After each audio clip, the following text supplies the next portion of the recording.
Assalamualaikum warahmatullahi wabarakatuh. Di sini saya akan menjelaskan mengenai analisa kadar vitamin C pada buah anggur hijau atau Vitis vinirela L dengan variasi lama penyimpanan pasca panen. Nah, jurnal ini disusun oleh Linda Yuniar Astria, Bohari, dan Alimuddin di jurusan Kimia Fakultas Matematika dan Ilmu Pengetahuan Alam Universitas Mula Warman. Nah, sebagai pendahuluannya, untuk vitamin C itu sendiri bersifat mudah rusak dan tidak tahan lama jika disimpan dalam keadaan tidak segar.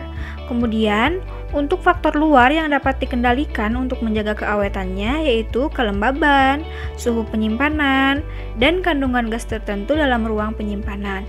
Nah, adapun tujuan penelitian ini yaitu untuk mengetahui pengaruh lama penyimpanan terhadap kandungan vitamin C pada buah anggur Vitis vinirela L secara metode titrasi iodimetri di mana dilakukan variasi lama penyimpanan selama 7 hari.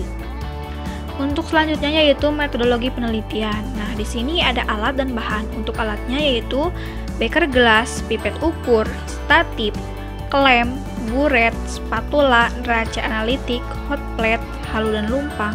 Kemudian ada kertas saring.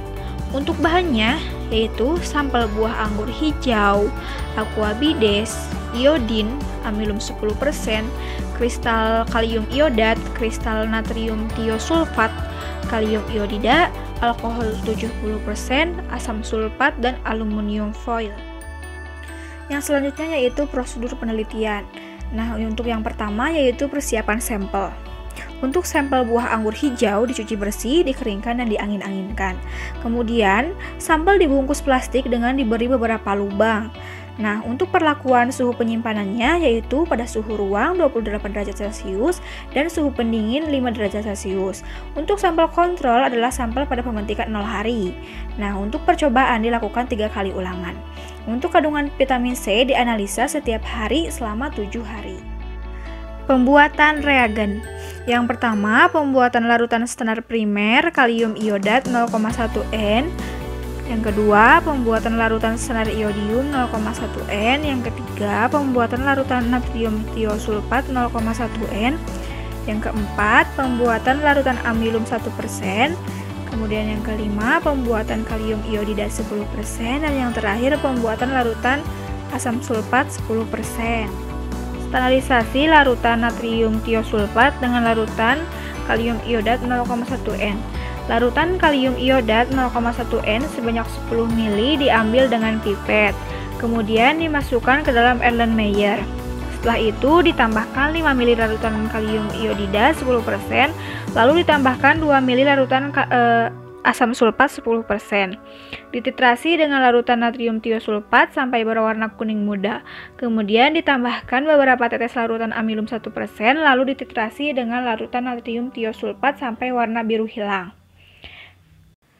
Selanjutnya yaitu standarisasi larutan kalium iodida dengan larutan natrium tiosulfat 0,1 N. Larutan iodin sebanyak 10 ml diambil dengan pipet, lalu dititrasi dengan larutan standar natrium tiosulfat sampai warna kuning muda. Kemudian ditambahkan beberapa tetes larutan amilum. Selanjutnya dititrasi dengan larutan standar natrium tiosulfat sampai warna birunya hilang. Dan catat volume titran. Penetapan kadar vitamin C dengan larutan iodium. Daging buah anggur hijau sebanyak 30 gram dihaluskan, kemudian ditambahkan 10 ml aqua bides. Setelah itu disaring dengan menggunakan kertas saring kasar. Nah, suspensi yang terbentuk dibiarkan mengendap. Sebanyak 10 ml ekstrak buah anggur hijau diencerkan dengan aqua bides sampai 100 ml. Nah, kemudian diambil 50 ml, dimasukkan ke dalam Erlenmeyer dan ditambahkan 6 ml larutan asam sulfat 10%, kemudian ditetesi beberapa tetes larutan amilum 1%. Nah, baru setelah itu dititrasi dengan larutan iodin standar hingga berwarna biru. Nah, catat volume titrat sebagai 0 hari dan diulangi sampai ke 7 hari lama penyimpanan. Hasil dan pembahasan. Dalam penelitian ini digunakan iodin sebagai titran dan asam askorbat atau vitamin C sebagai titrat. Sedangkan untuk indikatornya digunakan indikator kanji atau indikator amilum. Di sini ada grafik yang menunjukkan pengaruh waktu penyimpanan terhadap kandungan vitamin C pada buah anggur hijau dengan suhu ruang dan suhu pendingin. Dari grafik ini menunjukkan bahwa kadar vitamin C buah anggur hijau pada suhu ruang mengalami peningkatan dari 0 hari hingga hari keempat, yaitu dari 10,24 mg per gram sampel menjadi 14,97 mg per gram sampel. Dan pada suhu pendingin mengalami peningkatan dari 0 hari hingga hari kelima, yaitu 9,53 mg per gram sampel menjadi 15,37 mg per gram sampel. Peningkatan kandungan vitamin C pada buah anggur hijau disebabkan karena buah anggur hijau mengalami proses pematangan yang optimal, di mana buah mengalami perubahan dalam susunannya baik warna, tekstur, dan rasa.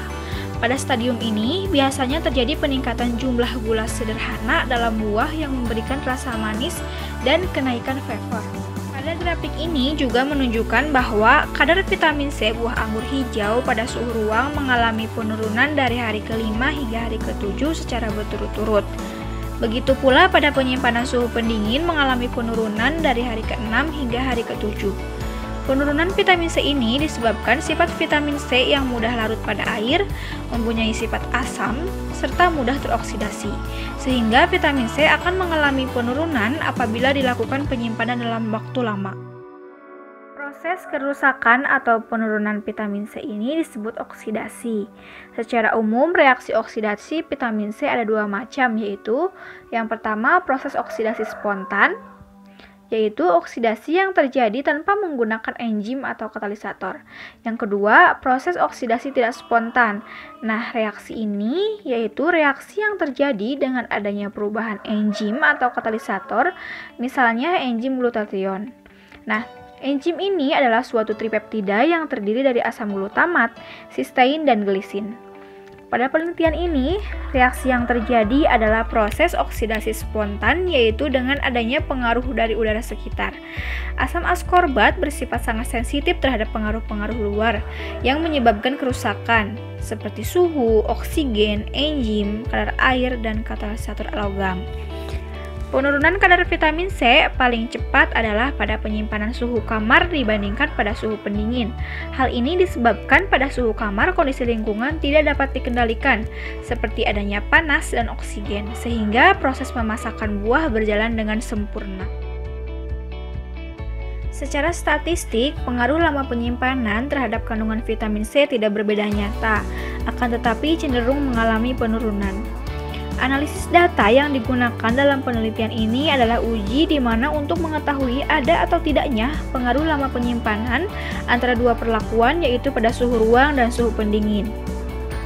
Hasil analisis menunjukkan bahwa T hitung kurang dari T tabel, yaitu 0,8944 kurang dari 2,1447. Sehingga hipotesis awal diterima, yaitu tidak ada pengaruh lama penyimpanan terhadap kandungan vitamin C buah anggur hijau pada penyimpanan dalam suhu ruang dan suhu pendingin. Kesimpulannya yaitu yang pertama, kadar vitamin C pada buah anggur hijau dengan variasi lama penyimpanan pada suhu ruang diperoleh yaitu berkisar antara 8,52 sampai 16,84 mg per gram sampel.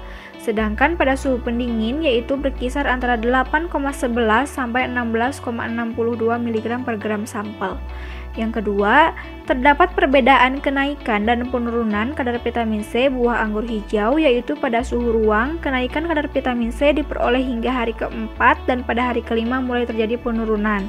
Sedangkan pada suhu pendingin, kenaikan kadar vitamin C diperoleh hingga hari kelima dan pada hari keenam mulai terjadi penurunan. Kesimpulan yang ketiga, pada variasi penyimpanan selama 7 hari ternyata tidak memberikan pengaruh yang nyata terhadap kandungan vitamin C buah anggur hijau. Hal ini dapat dilihat berdasarkan uji statistik dengan uji T hitung, di mana T hitung kurang dari T tabel, yaitu 0,8944 kurang dari 2,1447.